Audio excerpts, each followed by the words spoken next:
Do you lack improvement? Or have you ever thought of why am I not performing well even after working so hard? Then this video is perfect for you.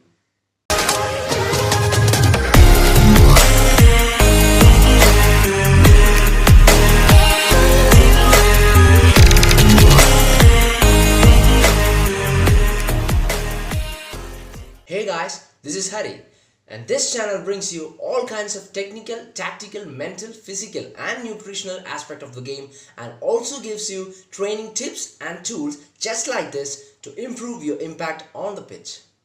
And if you're new here, please consider subscribing and click the bell icon near the subscribe button to stay updated with all my videos. Everybody knows what should be done to get improved, but some might not be knowing how to get it done. And here I have broken down this into 7 tips for you. I guarantee improvement if you implement these 7 tips in your training. Now let's move on to the video. I would like to start this video with a quote which is well known to you all. It's hard work beats talent when talent doesn't work hard. That is absolutely true, as you all may know that hard work is a mighty factor of improvement. We have an example in front of our eyes, that's Cristiano Ronaldo, as he has reached this level with all kinds of hard work and dedication towards his goal of reaching the highest level possible. As you all know, Cristiano is not a natural talent, but he's like a machine who has done immense hard work for reaching his goal. And you know now where he is. So I would like to say that you have to work extra for achieving something in football. If you have no natural talent, don't worry, but I'm pretty sure that if you work your ass off, then one day you will reach your goal. The first tip for you is knowing yourself. By the word knowing yourself, I mean that you should know your strength and weaknesses. You must always be aware about your strength and try to sharpen your strength. At the same time, try to focus on improving your weaknesses. I highly recommend you to keep a record of it so that you can keep it as a benchmark and improve further. When using such a benchmark, it makes it easier for you to create a goal for the next week or the next month or the next year. That is, if you could do 50 juggles today, then try to do 55 tomorrow and try to do 60 the next day, and thereby improve yourself in juggling. So that's how we improve. Improvement is all about analyzing yourself. The second tip, deliberate training. Deliberate training is a type of training with a particular intention. There should have a specific goal for your training that focuses on improving a certain aspect of your game. For instance, if you want to improve passing, then dedicate a whole training session for passing drills and hence focus on improving each and every aspect of passing.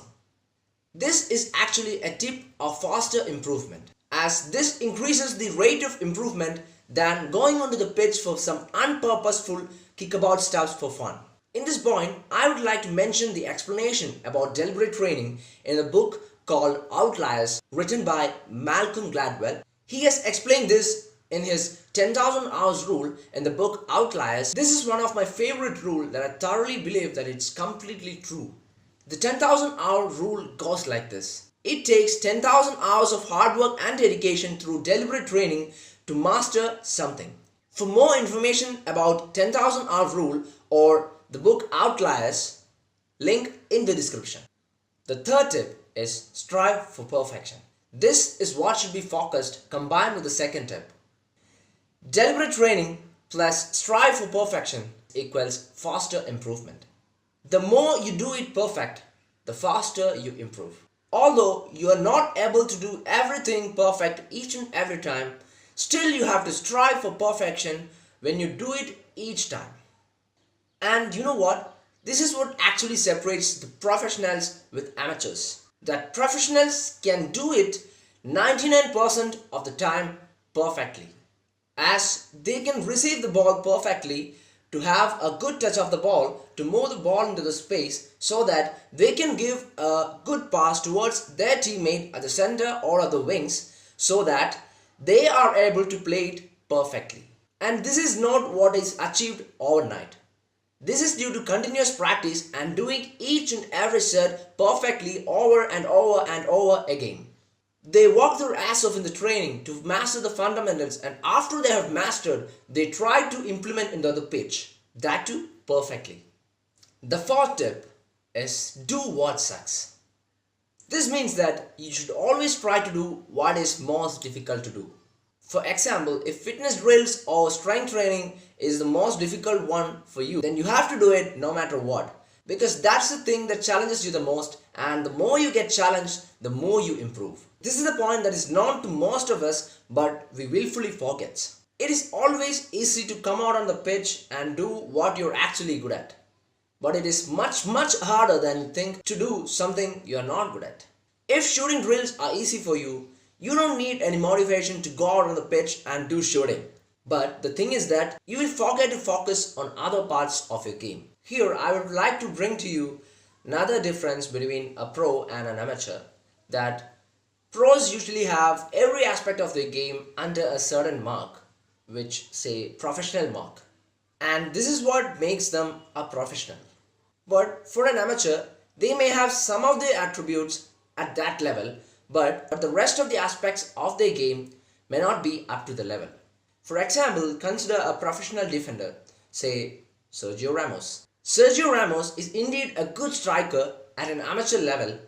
He can dribble, he can shoot, he has good fast feet work when considering the amateur level. And his level of finishing is much higher than that of amateurs. And this is achieved because they follow this point: do what sucks.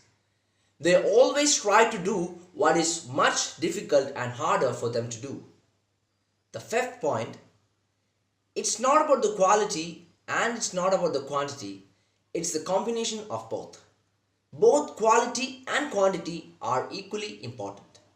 Most of us focus on the number of training we had, or the number of training we should have, or the number of training that pros have in a daily or weekly basis. We are obsessed with these figures calculating the number and amount of trainings that professionals have. Instead, we should focus on the number of quality trainings we had day by day or week by week.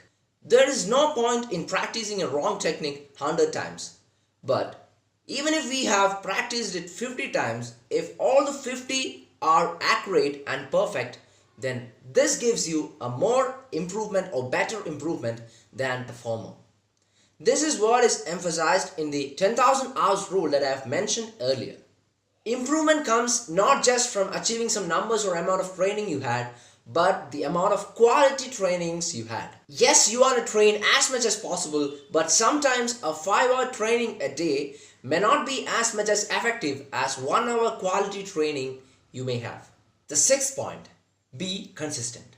Being consistent improves your confidence on the ball, and also it injects these things in your muscle memory. You must be dedicated and consistent to your training if you want to see some sort of improvement in your abilities. And you know what? Staying dedicated to a very poor training plan is much better than a best training plan that you are not consistent with. Consistency is such an important aspect, as you would be fully engaged and there will be no room for other factors to affect your training and degrade any scope of improvement you would have. If you have already scheduled your training for a week, be consistent and follow each and every training that you have planned for the day, and don't quit. The seventh point is be a learner. Being a learner helps you to study the game. I cannot fully express to you the importance of this with just mere words. It is very important and invaluable to study and learn from the professionals in the arena. This is one of the best way to improve your football IQ and hence decision making on the pitch. Suppose you are a fullback, then try to learn from players like Marcelo, Alaba, Dani Alves, so that you can study each and every movement that they make from different situations that they faces in the game. Yes, you have to enjoy the game and cheer for your favorite team and player, but if you really want to improve, then try being a learner.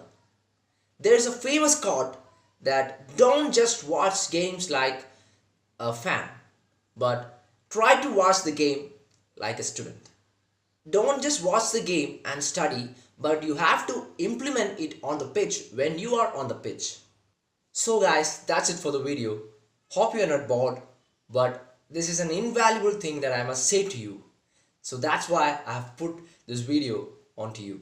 So if you really like this video, then don't forget to hit the subscribe button, and if you want to watch more videos of mine, then there will be the link here. Hope you guys enjoy the video. See you on the next video.